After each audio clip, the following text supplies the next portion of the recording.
We all take walking for granted. But there are so many people out there that simply don't have that option in their life. They only have the wheelchair. There have been great advancements in wheelchairs. People live a very full life, but they can't walk. And that is what the bionic suit gives you. I always felt like there was no hope for me. 9 years ago, they told me I would never walk again, no matter what. Now when people tell me you can't do something, I'm like, oh yes, I can.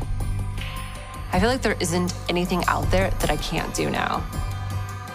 We have just introduced a brand new Ekso. We're revealing a new step mode. And so there's 3 modes that we can actually work in. The first mode is first step. That actually allows the therapist to initiate the step so they can train the new user while they're in the machine to feel where that balance point is, and then when they feel that they're at the right spot, the physical therapist actually triggers the step.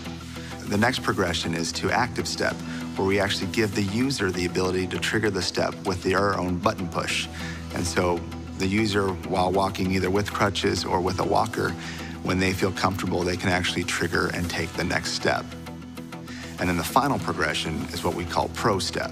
And with Pro Step, the device itself can actually sense, just by the user's gesture and positioning, when that user has gotten into the right position that knows they want to take a step, and it actually takes the step for them. So it's very transparent for the user. It's amazing. It's freedom. I'm totally independent, and I don't have to rely on anybody else pressing a button for me. In addition, we are introducing Ekso Pulse. The Pulse is really a tool that will allow us to stream data from Ekso, giving information about the body performance, both to the rehab centers as well as to the users.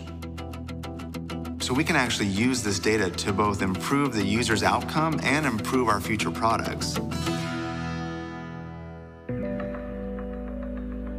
We at Ekso Bionics have introduced the first Ekso that is intended for rehabilitation and gait therapy. Ready?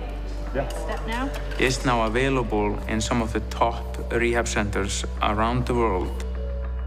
I think the exosuit is an exciting new piece of technology because it allows us as therapists to get individuals who have been badly injured, who have significant neurologic damage to their nervous system, and it allows us to get them up and on their feet so that they're weight-bearing and learning how to use that walking pattern again. So it really comes down to this partnership where clinicians and engineers need to work together so that we can advance technology and really make it usable and user-friendly for our individuals to be able to use in the community every single day.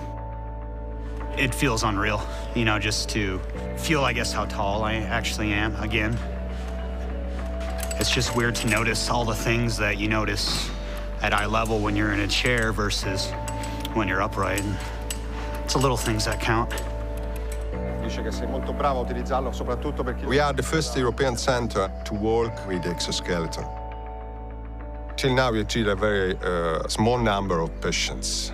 But in terms of neuropsychological aspects, autonomic aspects, and neurological aspects, we have achieved very excellent results. Our patients are very impressed. The ambition is to give to the patients the opportunity to be and feel the freedom from their wheelchair in their own life. We have a lot of patients that spend their life on a wheelchair. We can have a lot of patients now spending their life on exoskeleton. For the first time in history, we are upgrading the body. Now, finally, there is a chance for people who have suffered spinal cord injuries, stroke, cervical palsy, multiple sclerosis, to simply have a real option to stand up and walk. Our goal is to help people walk out of rehabilitation. Having the exosuit in my life has redefined what it means to be a paraplegic. In the future, people aren't going to view me as someone who is incapable of doing things. Exoskeletons are not science fiction anymore. They're here, they're a reality, and in fact, they're inevitable. You're just seeing the first model.